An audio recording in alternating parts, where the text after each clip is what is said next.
Hey there, friends and followers. Today's informative video is none other than the market report for the month of October. Not only will we check out and see some of the home sales statistics, but we'll also uncover some market news as well. Stay tuned.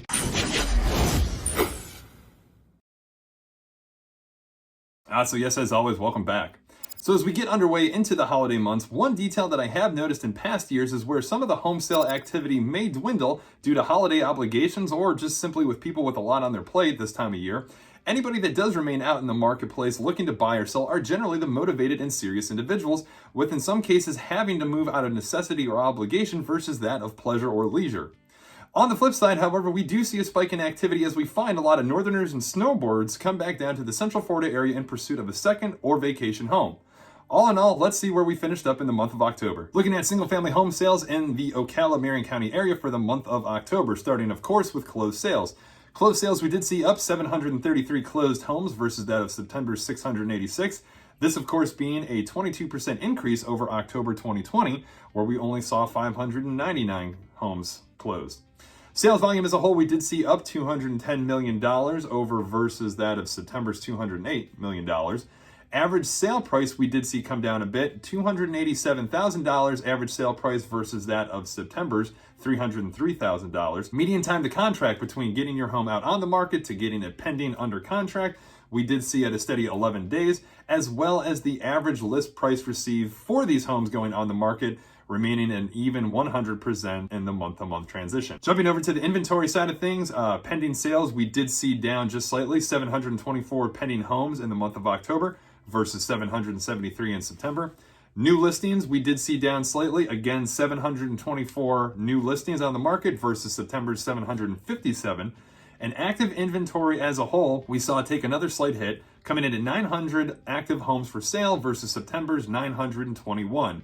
This, of course, still a 28% decrease over October 2020, in which 1,256 homes were available. Now, looking at that month supply of inventory, or the MSI number I like to talk about, with the 5.5 being the balanced marketplace, we did see a 1.4 from the month of September into October month supply of inventory. So at least that remains steady. Well, as the evidence suggests, we are steady in an engaged moving market with a small plateau possibly holding in some categories.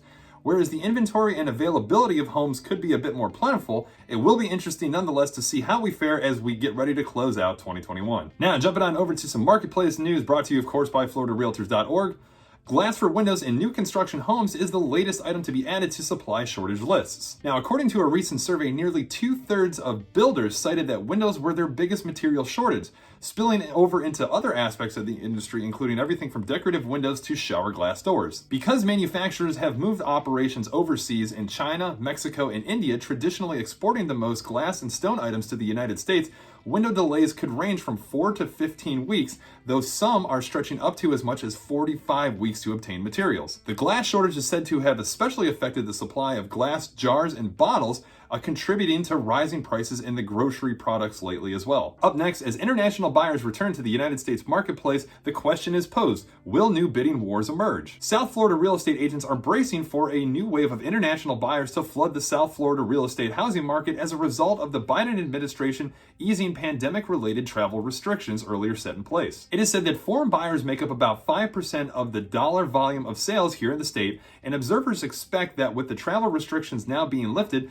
many will be making their way back down to the Sunshine State to purchase either a home or a condo. With an enlarged buyer pool looking to purchase with inventory at already an all-time low, this could likely ignite competitive bidding situations that we felt earlier in this year. Most foreign buyers looking to purchase property here in Florida come from one of 5 different states: Canada, Argentina, Brazil, Colombia, and Venezuela, according to a report, of course, by FloridaRealtors.org.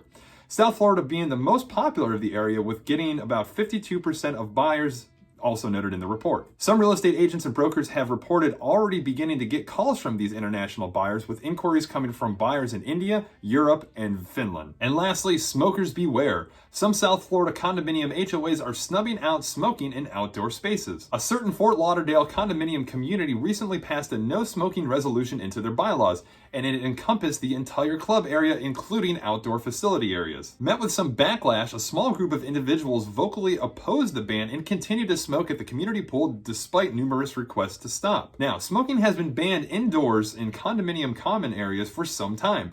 The recent trend is to ban smoking in outdoor common areas like the pool and in limited common elements such as balconies. To see if your association has the right to do this, you must review the condominium's declaration.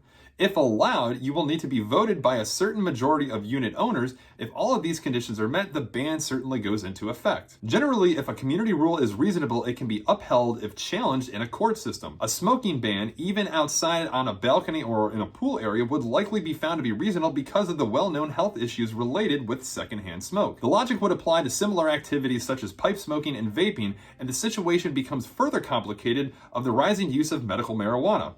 If made legal, it seems that recreational marijuana would be treated similarly to tobacco. However, prescribed marijuana might be accepted in some cases as a reasonable accommodation under housing and disability laws. Well, there you have it. That is the market report for the month of October. Hopefully you guys were able to take away some great information from this. As always, if you have any questions or comments, feel free to drop them below or send me off a message directly. Slide on over to the page, give it a like and subscribe to stay up to date when great videos like this are released containing information not only on the Ocala, Marion County area, but the residential real estate market that contained within. As always, thanks for tuning in, checking out the videos. We'll catch you guys on the next.